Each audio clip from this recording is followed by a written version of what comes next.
की प्रत्याशी Shrimati Rajni Mahato ma'am. Ma'am, आपका हमारे रीड न्यूज में हार्दिक स्वागत है। वेलकम। मैम, मेरा आपसे पहला सवाल है कि आप किन मुद्दों को लेकर चुनाव में खड़े हुए हैं? सबसे पहले तो मैं शिक्षा को लेकर, इसीलिए 50 साल 60 साल हो गया है, अभी तक दिग्गज सब आए हैं। एक गर्ल्स हाई स्कूल यहाँ नहीं है, न किसी पंचायत में है न किसी प्रखंड में है, जिसके कारण आज की लड़की त्रस्त है। और सड़क कहीं भी जाइए, सड़क का व्यवस्था चरमराया हुआ है। हमारे बाजार में देख लीजिए, हाथगाछी से सिर्फ बस स्टैंड बस 2 किलोमीटर आप घूम लीजिए, देख लीजिए यातायात तो पैदल भी नहीं चल सकते हैं आप। बड़े बड़े वादे करके सब आते हैं, चले जाते हैं, गिरवी रख के चले जाते हैं। पहले आएंगे जीत के तो यही करेंगे, मगर ऐसा कुछ नहीं है, धरातल पर ऐसा कुछ नहीं है। हम लोग त्रस्त है और यही त्रस्ता को दूर करने के लिए हम फील्ड पर आए हैं कि हम एक सेवक बन के आए हैं, जो हम सेवा करें और लोगों को ये लगे कि नहीं, हमारे वोट में ये पावर है और हम अगर किसी को जिताएंगे तो ये वर्क हो सकता है। और मतलब बड़े बड़े दिग्गज की तरह हम हवाई की तरह बात नहीं करेंगे, ये करेंगे वो करेंगे। मेरा है शिक्षा, स्वास्थ्य और सड़क। तो राजनीति में आने का कोई विशेष कारण? राजनीति में विशेष कारण मेरा नहीं रहा है। सच बताते हैं। सच तो ये है कि लगभग हम 15-17 साल से मतलब सोशल माइंडेड है, मतलब समाज का हो या फ्रेंडशिप में हो, कहीं भी कोई काम रहा तो बढ़ चढ़ के उसमें भाग लिए हैं।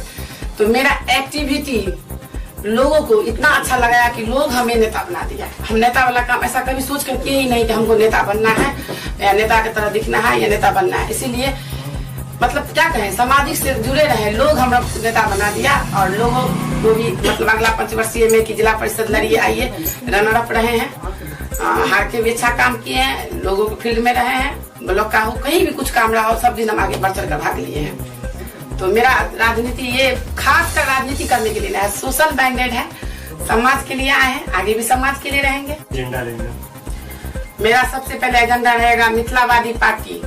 इस पार्टी के बैनर तले हम आए हैं। उन लोगों का क्या मांग है, किस प्रखंड में क्या चाहिए, किस पंचायत में क्या चाहिए, जिससे हमारे समाज के युवा वर्ग त्रस्त हैं, उनके मुद्दा को आगे किया जाएगा, आदि आबादी को आगे किया जाएगा। इसीलिए सब महिला को ठगने का छलने का काम करते हैं। इंटरटेन के लिए आप बुलाते हैं कि आप आइए, ये पद लीजिए, ये पद लीजिए, वो पद लीजिए, और जब टाइम आता है विधानसभा को तो उनको दरकिनार कर दिया जाता है। और हम महिला का आवाज बन के आप फेस करना चाहते हैं कि आखिर जब हम वोट दे सकते हैं, आपका कार्यकर्ता बन सकते हैं, पटना दिल्ली जा सकते हैं, तो विधानसभा में आप लोग भेदभाव क्यों करते हैं महिला के साथ? ये आवाज हमें उठानी है।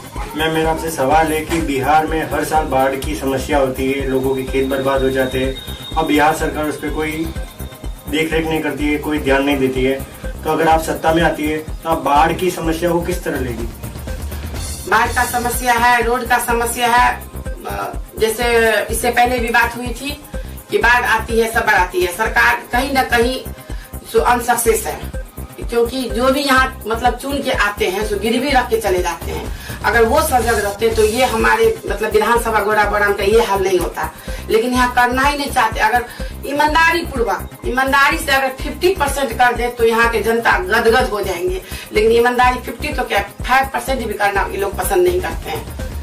क्या बताएगा मैम, स्वच्छता अभियान जो नरेंद्र मोदी जी ने एक स्वच्छता अभियान चलाया है और इसमें बिहार सबसे पिछड़ा हुआ राज्य है, तो अगर आप सत्ता में आते हो तो स्वच्छता के ऊपर आपके क्या विचार है? क्या आपने कोई इस पे योजना बनाई है? क्योंकि पटना सबसे गंदा शहर माना गया है, तो आपको पटना शहर को इंदौर शहर बनाने में काफी समय लगा है, तो इसमें आपकी कोई योजना? सबसे पहले तो मैं अपने गोराबोराम विधानसभा को सुंदर, स्वच्छ और निर्मल बनाने का प्रयास करूंगी। मैं नेता की तरह बड़े बड़े नहीं करूंगी, पटना, इंदौर, अहमदाबाद ये बात नहीं करूंगी जैसे बड़े बड़े करते हैं। मेरा ऐसा कोई वादा नहीं। पहले मैं गोराबोराम को, अपने बच्चा को, जैसे लोग सीखता है, बड़ा करता है, अच्छा देखता है कि इसका भविष्य अच्छा बने, मैं अपने गोराबोराम का भविष्य अच्छा देखना चाहती हूँ कि कल अगर मैं मर जाऊं तो आज हमारे समाज में एक परंपरा है कि बेटा होना जरूरी है। भाई क्यों होना जरूरी है? कि हमें मरने के बाद वो नाम लेगा। क्यों भाई? हम मर जाते तो हमें पता कहाँ है कि कौन नाम लेगा या कोई नाम नहीं लेगा। हम अपने गोराबोराम को अपने बेटा के रूप में देखना चाहती हूँ कि मेरे मरने के बाद उनका एक आंसू गिरे कि नहीं, एक नतरी थी जो ये गोराबोराम को चमका के गई है। मेरा अपना निजी स्वार्थ अगर है तो ये और कुछ नहीं है। मैम, कुछ महीने पहले चमकी बुखार से कई मासूम बच्चों की मौत हुई थी और बिहार में स्वास्थ्य के नाम पे काफी धांधलेबाजी चल रही है कि स्वास्थ्य की कोई चीज नहीं है। तो स्वास्थ्य के मामले में आपकी कोई योजना की लोगों को अच्छा स्वास्थ्य मिले, क्योंकि कोरोना के मामले में भी यहाँ पे लापरवाही चल रही है, कोई मास्क नहीं पहन रहा, कोई सोशल डिस्टेंस नहीं, तो आपकी कोई योजना है इसमें सत्ता में आने के बाद? सरकार का काम है सिर्फ नियम कानून बनाना, धरातल पर कहीं कुछ नहीं है। और देखिए, सबसे पहले एक दूसरे का पार्टी के नाम लेकर धमकाया जाता है, तो उसको मत दो, पति पत्नी का है, ये मत दो, ऐसे किए वैसे किए, ऐसा कुछ नहीं है। आप बोलते हैं, सरकार बोलती है भ्रष्टाचार मिटाओ, कहाँ भ्रष्टाचार मिटा? आप टिकट लेने जाते हैं तो सबसे पहले झोड़ा तो छोड़ दीजिए, बड़का बड़का भंगा का बात करता है, कितना रुपया लेके आइए टिकट ले जाइए, तो भ्रष्टाचार तो ऊपर से ही है। पहले उस चीज को दूर कीजिए ना, तब आप जमीन की बात कीजिए। जमीन का बात क्यों करते हैं? अगर हम जनता, यहाँ की गोड़ा बोराम के पब्लिक अगर जाग जाए तो अच्छे अच्छे नेता का पसीना छूट जाएगा और पता चल जाएगा कि कार्यकर्ता में वो दम है, सरकार बना सकती है, सरकार बिगाड़ सकती है।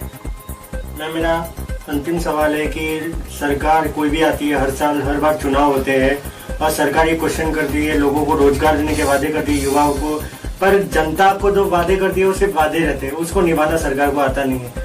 तो अगर आप सत्ता में आएंगे तो आप रोजगार के मामले को कितनी गंभीरता से लेगी? एकदम गंभीरता से लेंगे। मेरा मिथिलावादी पार्टी है, सब युवा हैं। आज जब हम बात करते हैं तो कहीं न कहीं मेरा दिल कचोटता है कि अगर सरकार इन सब के प्रति अगर सजग रहता तो इन लोगों को एक अलग मिशन नहीं बनाना पड़ता। सबसे पहले ये लोग ये बड़े बड़े वादे करते हैं, ये करेंगे वो करेंगे ऐसे करेंगे, ऐसा कुछ नहीं करते हैं। हम रोजगार को प्राथमिकता देंगे, आधी आबादी की मांग को प्राथमिकता देंगे, शिक्षा को प्राथमिकता देंगे, सड़क को, स्वास्थ्य को मेरा पहला यही रहेगा। मैम जी, आपने हमारे रीड न्यूज को समय दिया, इसके लिए आपका धन्यवाद। ये थी हमारे साथ मिथिलावादी पार्टी की गोड़ाबोराम की विधानसभा प्रत्याशी श्रीमती रजनी महतो मैम। ज्यादा जानकारी के लिए देखते रहिए रीड न्यूज।